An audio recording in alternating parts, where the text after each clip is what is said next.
Bien, mis queridos hermanos, ayer finalizamos lo que era la primera parte de la historia denominacional de la Iglesia Adventista del Séptimo Día. Hoy estamos continuando en este sábado de mañana glorioso con la segunda parte de la historia del remanente. Como les dije anteriormente en la primera parte, nosotros no podemos comenzar la historia de la Iglesia Adventista en el año 1843 o 44, ya que esta viene desde el Edén. Por tanto, la historia de la Iglesia Adventista finalizará en el Edén. Queridos hermanos, les recuerdo que nos quedamos ayer en lo que era la iglesia del remanente. Esta es una palabra bíblica que describe a la iglesia de Cristo, que vivirá en el último periodo de la historia de la humanidad. En el libro de Apocalipsis, el apóstol Juan menciona características que va a tener la iglesia que vivirá en los últimos días.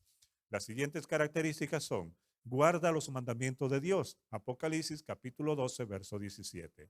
Tiene el testimonio de Jesús, es decir, el espíritu de profecía, Apocalipsis capítulo 12, versículo 19, así como Apocalipsis capítulo 19, verso 10. También la iglesia de los últimos días proclamará el mensaje de los tres ángeles, que será a cada tribu, pueblo y nación. Apocalipsis, capítulo 14, verso 6.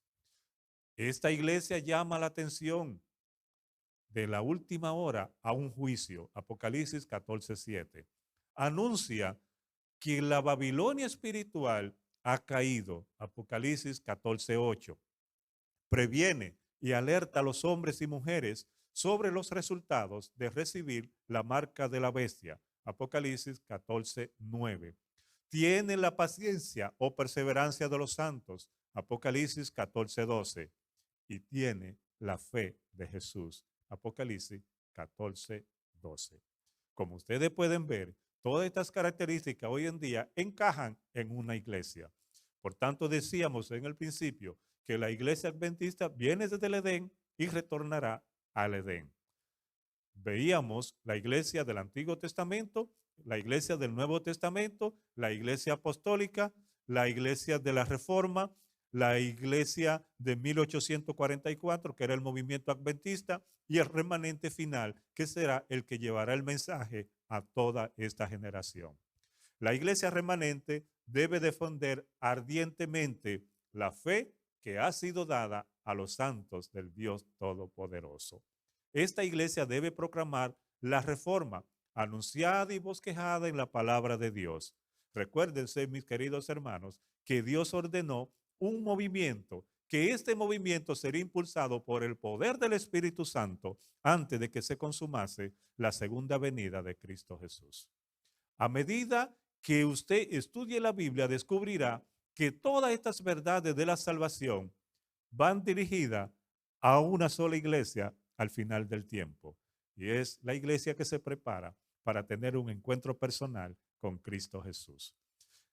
Diríamos que después de la iglesia de la Reforma, el que se asemeja más a este movimiento apostólico fue el movimiento del año 1831. Alrededor de esa fecha, todo el mundo se estaba preparando para un gran evento y era anunciar la pronta venida de Cristo Jesús a esta tierra. Y ahí se destacaron hombres como José Hines, considerado como el segundo predicador adventista del norte. Y este hombre llegó a publicar en 1840 en Boston lo que se denomina la primera revista adventista, Señales de los Tiempos. José Lee también fue uno de los que acompañó a Guillermo Miller y fue de los primeros protestantes que aceptó el mensaje del advenimiento y lo predicó. Carlos Fish, pastor de la iglesia congregacionista de Boston, se convenció y aceptó a predicar el mensaje del advenimiento de cuatro maneras. Y es increíble cómo este hombre, el Señor lo dotó de grandes dones para avanzar su obra. Predicador, orador, popular. Su tema era: prepárate para encontrarte con tu Dios. Segundo, escritor. Escribió la revista El Segundo Advenimiento de Cristo, que llegó a tener una amplia circulación dentro del mundo que se preparaba para encontrarse con Jesús. Como autor, preparó su intenso himno, o diríamos un himnario, con himnos que alababan y glorificaban a Dios. Pero el hombre no se quedó ahí, también dibujaba. Y se esmeró, o podríamos decir, puso su vista en Habacuc 2:2 y se sintió ilustrado o dirigido por el Señor para preparar todos esos calendarios que hoy en día vemos, las 2300 tardes y mañanas, 1260 días, las 4 bestias del Apocalipsis. Todo eso lo dibujó este señor. Cierta vez, cuando pidió que pasaran al frente los pecadores, y esto siempre me ha llamado la atención de este hombre, el que pasó fue un hombre grande y torpe, según iba caminando, y casi al llegar tropezó y se cayó. La congregación comenzó a reírse, pero las palabras que dijo Fish son palabras que se quedaron para siempre. Es mejor tropezando llegar al cielo que caminar derecho al infierno. Dice que la congregación se cayó. El 14 de octubre de 1844, ese hombre había llegado a su casa de bautizar, pero había un segundo grupo que quería bautizarse y se devolvió para bautizarlo. Regresaba a la casa de bautizar el segundo grupo y le dijeron que había un tercer grupo que quería bautizarse y se devolvió a bautizar ese tercer grupo. Como resultado le dio una pulmonía y varios meses después murió. Pero murió con la espada en alto y creyendo en la convicción que Cristo muy pronto vendrá y lo va a levantar. José Ur, un hombre que predicó en Europa, África, Persia, India, la isla de Santa Elena y todos los Estados Unidos de América. Hablaba 14 idiomas, viajó por todos los confines, fue golpeado, le hicieron pasar hambre, lo vendieron como esclavo, 3 veces lo fue condenado a muerte, pero a pesar de todas estas vicisitudes, el Señor lo libró y lo usó para proclamar con poder el mensaje del pronto regreso de Cristo Jesús. Y así le van mencionando muchos otros hombres que fueron utilizados por el poder del Espíritu Santo. Pero llegó un momento en que los hombres ya no podían predicar en Dinamarca. Y entonces el Señor levantó a los llamados niños predicadores. Eran niños pequeños que no sabían leer ni escribir, pero fueron utilizados por el Espíritu Santo para predicar el mensaje de salvación. Y a esos niños, las autoridades hicieron todo lo imposible. Y había un grupo de jóvenes para tratar de que no siguieran predicando, pero todo fue inútil. Arrestaron a muchos y algunos hasta los castigaron, pero no valió de nada. 2 de los niños predicadores que fueron castigados físicamente fueron Bosky y Eric Warburton, que defendieron su fe, la Biblia, y finalmente no tuvieron otra alternativa que ponerlo en libertad. Y cuando salieron de ahí, esos 2 jóvenes siguieron predicando el mensaje de Cristo Jesús. No hubo forma de que fueran callados. ¿Saben? 1844 llega. La iglesia está preparada. Habían hermanos de diferentes denominaciones de aquellos tiempos, luteranos, bautistas, metodistas, conexión cristiana, todos unidos en un mismo sentir, que pronto se reunirían con Cristo Jesús. Pero el asunto no solo estaba aquí en Norteamérica, también en Europa avanzaba un gran contingente de hombres y mujeres predicando la segunda venida de Cristo Jesús. Es decir, vemos cómo el mensaje de la segunda venida fue predicado a todo el mundo. ¿Saben? Dios tenía un propósito especial con esta iglesia. Después de aquel chasco, muchas personas ya no regresaron más a la iglesia. Solo un pequeño grupo se mantuvo fiel. Comenzaron a estudiar de nuevo la palabra de Dios. Y de ese grupo nació lo que se conoce hoy como la Iglesia Adventista del Séptimo Día. Realmente, como adventista, tenemos todo un historial de fidelidad y de guardar los mandamientos del Dios Todopoderoso. El hecho de ser adventista significa que usted está convencido que Cristo viene y que como resultado de estar convencido ama a Cristo de todo corazón y que por eso usted va a guardar los mandamientos de Dios. Pero la iglesia, aunque era chiquita en sus inicios, el Señor tenía un programa especial para ella. 1842 se llama en enero a Guillermo Foy. Era un hombre de Boston que se había preparado para ser ministro episcopal y se unió a la iglesia, es decir, que predicaba el advenimiento. A este joven, el Señor lo llamó con el siguiente sueño. Se le presentó en visión 3 plataformas. Y estas 3 plataformas, él tenía que irla a decir, testimoniar a varios lugares. Pero él no quiso. Como resultado, al dársele las 2 visiones y decirle lo que tenía que hacer, 3 días más tarde, después de una lucha contra su renuencia a hablar ante los demás, fue y la relató a varias personas, a varios lugares.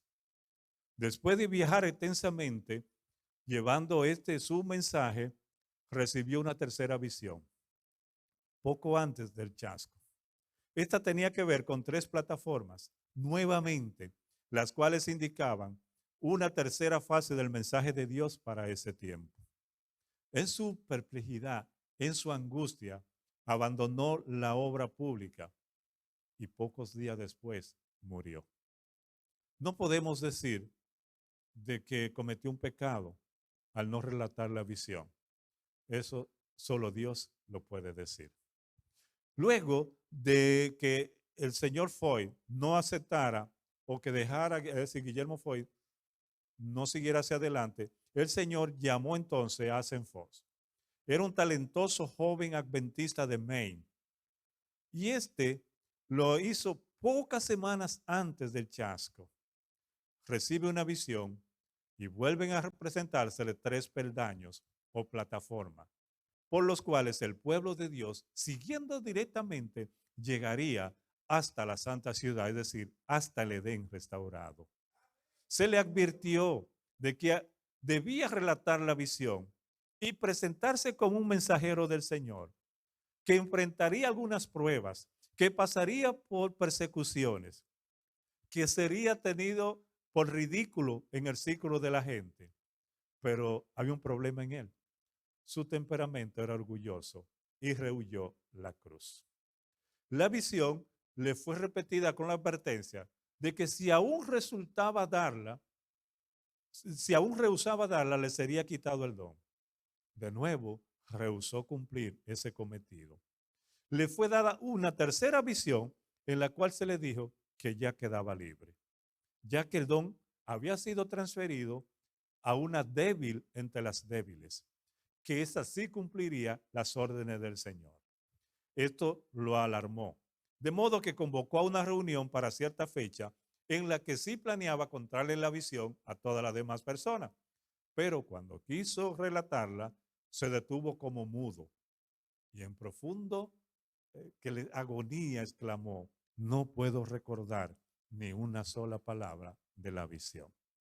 En 1845 escuchó a una joven que relataba la visión referente a 3 plataformas, con la explicación que se le había dado al primero y al segundo mensaje, y que había de seguir el tercero. Inmediatamente Fox amonestó a la joven que le había relatado a que fuese fiel en llevar la carga y con los testimonios que el Señor le diese. Y a otros dijo: este es el instrumento que el Señor ha puesto la carga. Helena Cao de Harmon fue la tercera persona escogida por el Señor para depositar el espíritu de profecía que sería el sendero que el Señor utilizaría para su iglesia de los últimos días. Por eso es que dice que tiene 2 características especiales: guarda los mandamientos de Dios y tiene el espíritu de profecía.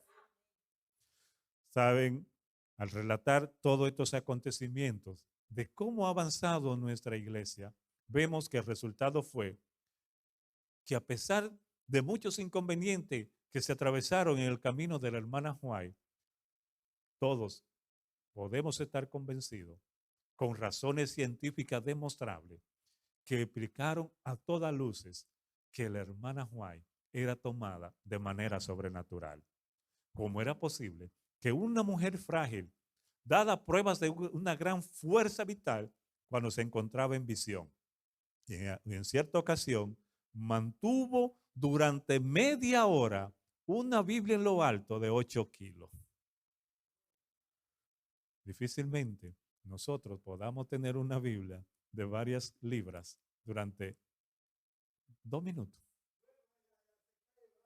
El resultado fue que todos quedaron convencidos de que realmente esta joven frágil era tomada por el Dios Todopoderoso. En 1851, 7 años después de tener su primera visión, publicó su primer folleto de 64 páginas. Y aquí relata la experiencia cristiana y las visiones de sus escritos, que eso usted lo puede encontrar en la primera parte del libro Primeros Escritos.